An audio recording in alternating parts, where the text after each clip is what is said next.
मेरे प्यारे आप सबों को गेट नॉलेज एफसीसी क्लास में स्वागत है। आज मेरे प्यारे आप सबों को गेट नॉलेज एफसीसी क्लास में स्वागत है। आज आप लोगों को चैप्टर 9 लेसन नंबर 9 त्रिकोणमिति के अनुप्रयोग, जिसको इंग्लिश में हाइट एंड डिस्टेंस कहते हैं, हाइट एंड डिस्टेंस कहते हैं। आज आप लोगों के सामने में त्रिकोणमिति के अनुप्रयोग को जानेंगे। त्रिकोणमिति के अनुप्रयोग क्या है? तो हम लोग एक्सरसाइज 8 पढ़ चुके हैं, जिसमें त्रिकोणमिति के बारे में जान चुके हैं। तो मेरे प्यारे, आज आप लोगों को त्रिकोणमिति के अनुप्रयोग यानी उसका उपयोग के बारे में जानेंगे। ये त्रिकोणमिति के उपयोग क्या है? मेरे प्यारे शिष्य या मेरे प्यारे छात्र, आज आप लोगों को हम त्रिकोणमिति के प्रयोग को जानेंगे। तो त्रिकोणमिति के प्रयोग में क्या है कि त्रिकोणमिति के प्रयोग से ही किसी वस्तु का बिना मापे हुए हाइट एंड डिस्टेंस को निकाल सकते हैं। हाइट एंड डिस्टेंस को निकाल सकते हैं त्रिकोणमिति के प्रयोग से। हम किसी वस्तु का सबसे पहले इसका डेफिनेशन को जानें। त्रिकोणमिति के प्रयोग से, त्रिकोणमिति के प्रयोग से किसी वस्तु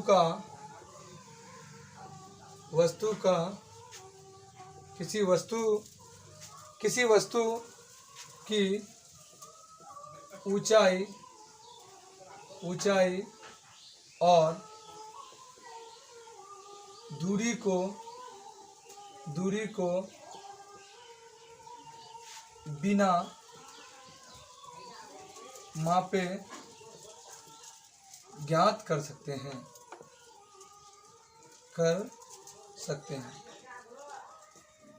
सकते हैं। यदि आपको कोई पूछे कि त्रिकोणमिति का प्रयोग क्या है, तो आप उसको यह बता सकते हैं। तो त्रिकोणमिति का प्रयोग से ही हम किसी वस्तु की ऊंचाई और दूरी को बिना मापे ज्ञात कर सकते हैं। इसलिए त्रिकोणमिति का कुछ प्रयोग द्वारा हम आज उनके बेसिक के बारे में जानेंगे। इसके लिए कुछ खास बातें हैं मेरे प्यारे। इसके लिए खास बातें क्या है? सबसे पहले इसका प्रयोग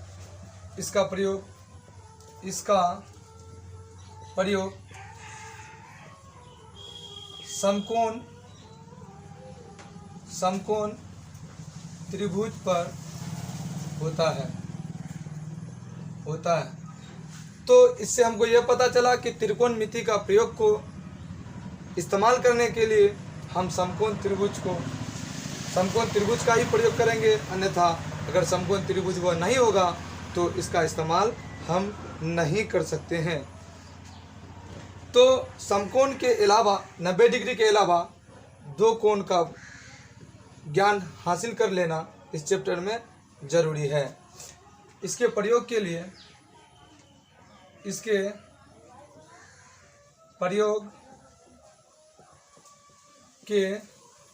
लिए दो कोण और जानना है।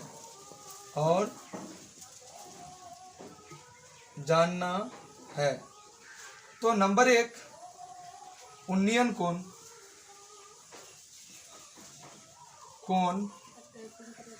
और नंबर 2 अवनमन कोण।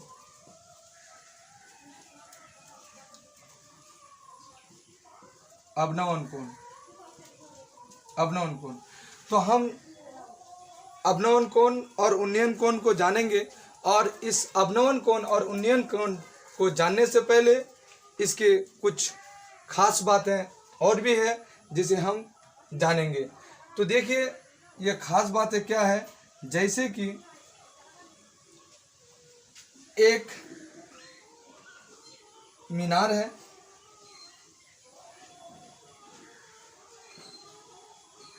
एक मीनार है।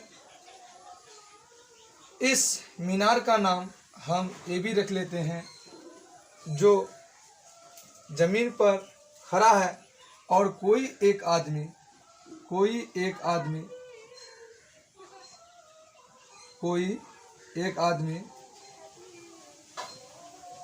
खड़ा होकर इसके शिखर को देखता है।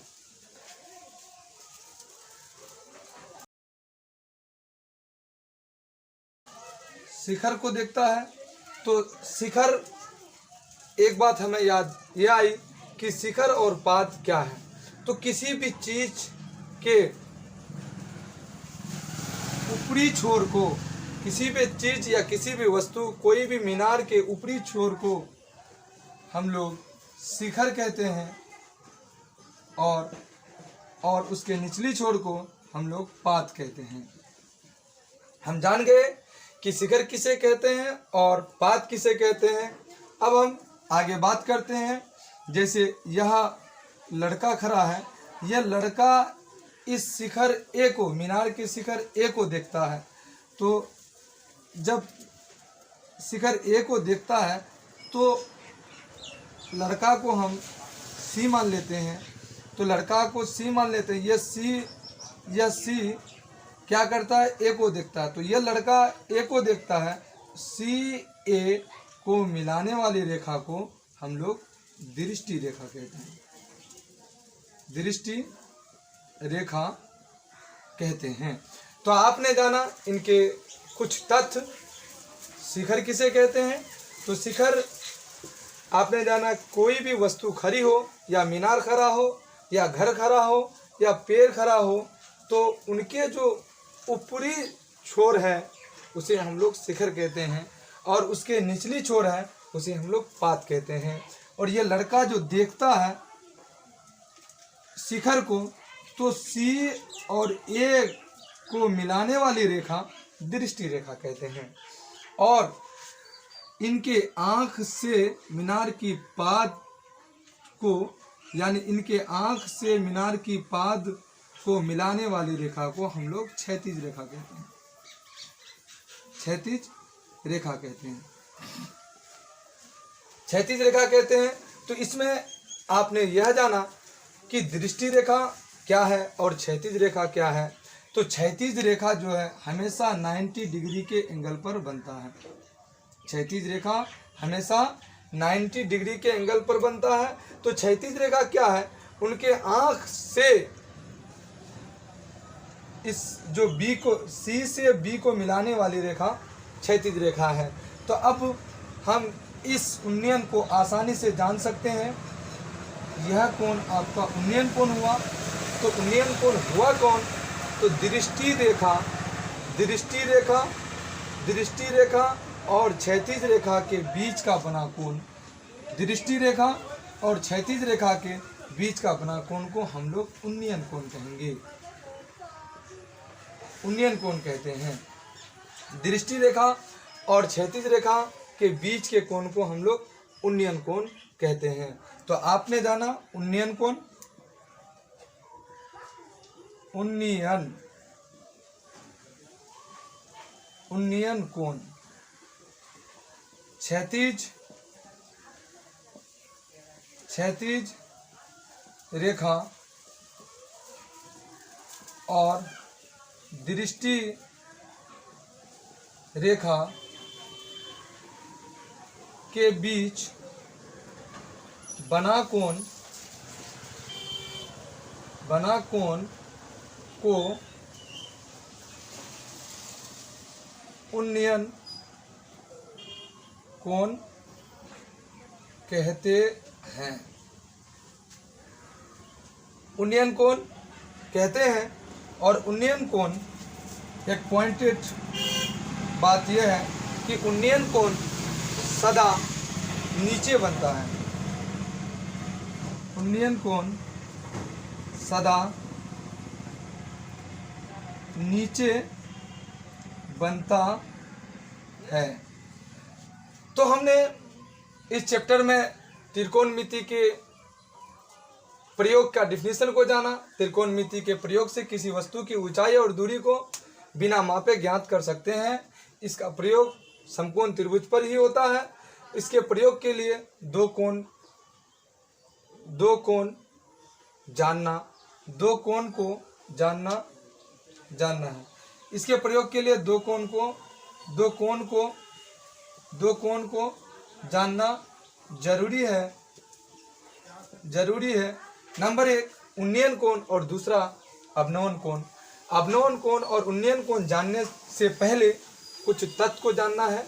एक जो तथ्य है दृष्टि रेखा और क्षैतिज रेखा, और उनके तथ्य शिखर और पाद। तो मेरे प्यारे, दृष्टि रेखा किसे कहते हैं? जहां से कोई व्यक्ति देखता हो, जिस वस्तु को देखता हो, जिस पॉइंट को देखता हो, उस पॉइंट, उनके आँख और उस पॉइंट के मिलाने वाली रेखा को दृष्टि रेखा कहते हैं। और उसके पाद, जिस वस्तु को देखते हैं उसके पाद, यानी इसके आँख से सी से बी तक के मिलाने वाली रेखा को क्षैतिज रेखा कहते हैं। तो हमने अब उन्नयन कोण को जान गए, और उन्नयन कोण हमेशा नीचे बनता है। अब आगे हम लोग अवनमन कोण को जानेंगे। ये उन्नयन कोण हम लोग अच्छी तरह से समझ गए। अब हम उन्नयन कोण को जानेंगे।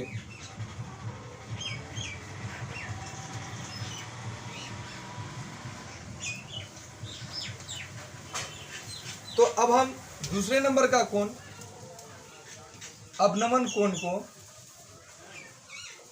को जानेंगे। तो अवनमन कोण को जानने के लिए एक उदाहरण लेते हैं। जैसे एक मीनार है,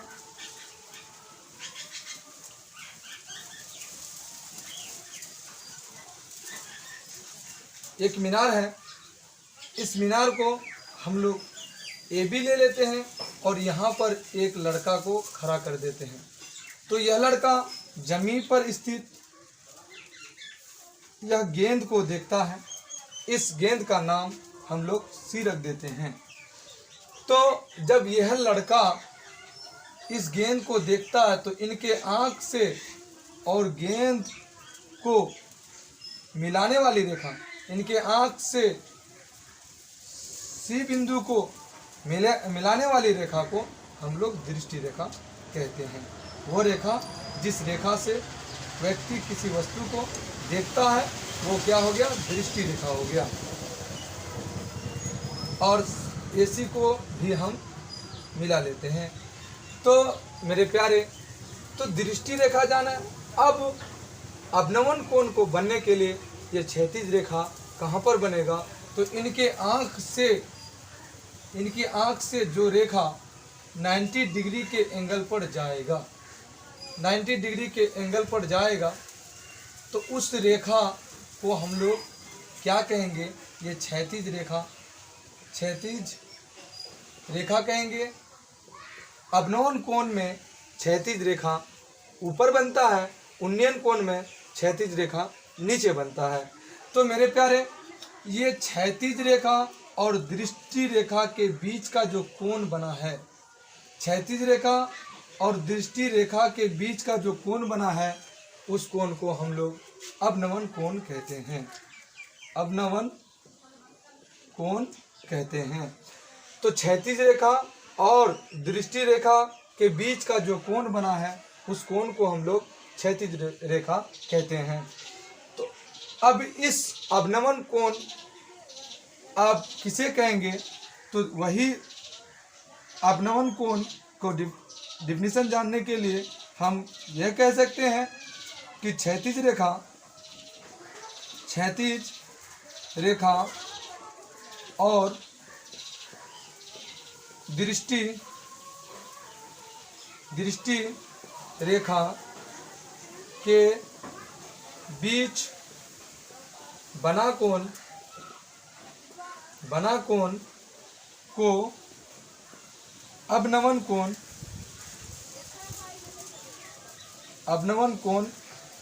कहते हैं। तो इसका अगर नाम हम डी रख लेते हैं तो मेरा एग्जाम्पल के लिए कोण बन जाता है CBD। ये CBD कौन सा कोण है? ये अवनमन कोण है, ये अवनमन कोण है। तो मेरे प्यारे, हम यह कह सकते हैं कि अवनमन कोण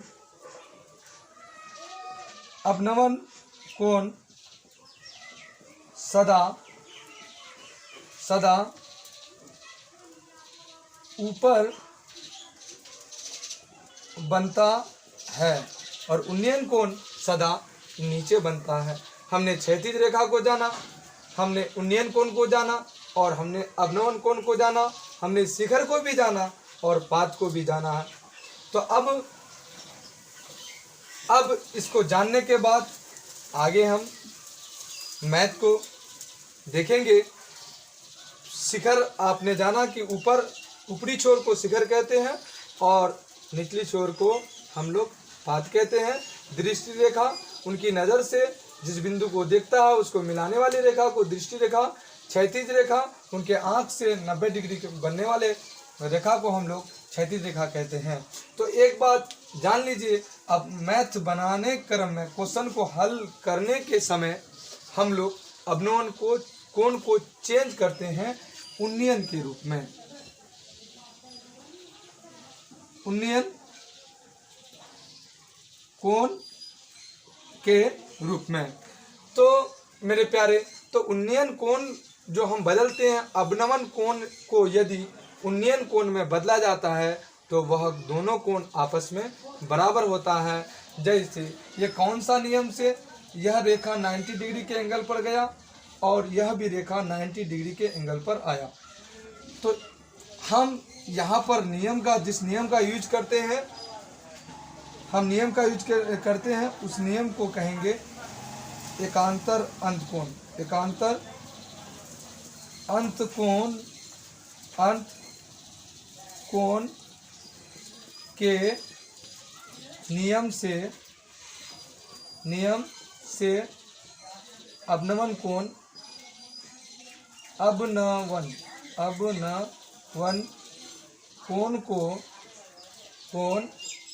को उन्नयन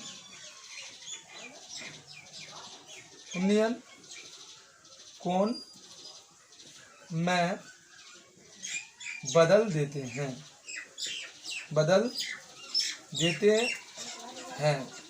तभी हम प्रश्न को हल करते हैं।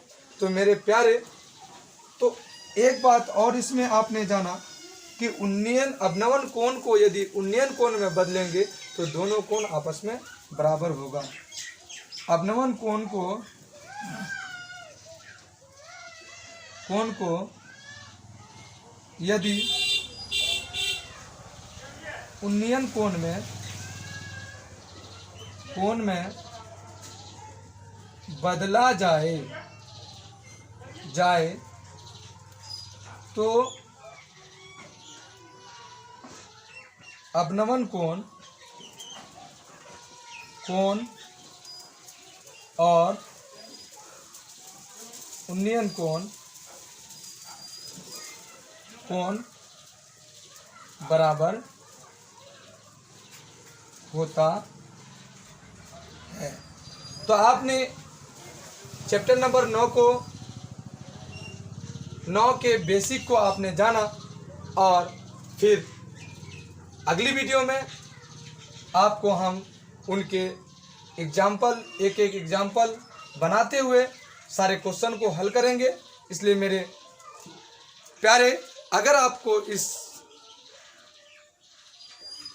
इस चैनल से ज्ञान को हासिल करना है, पढ़ना है, क्योंकि अभी लॉकडाउन का समय है जिसके कारण स्कूलें बंद हैं, तो अगर आप इसको जानना चाहते हैं, इसको पढ़ना चाहते हैं तो इस चैनल को सब्सक्राइब जरूर करें और बेल आइकॉन ऑल नोटिफिकेशन को ऑन कर दें, जिससे आपको चैप्टर वाइज आपका जो क्लास है चैप्टर वाइज आप तक पहुंच जाए और सबसे पहले आप इस वीडियो को प्राप्त कर सकें और आसानी से घर बैठे पढ़ाई कर सकते हैं। ये ज़रूरी नहीं है कि कोचिंग में पहुंचने के बाद ही पढ़ाई हो, आपको आसानी से इस चैनल से आप मैथ को क्लास 10 के मैथ को पढ़ सकते हैं। तो मेरे प्यारे मेरे प्यारे, इस चैनल को सब्सक्राइब जरूर करें और बेल आइकन की घंटी ऑल नोटिफिकेशन को ऑन कर दें।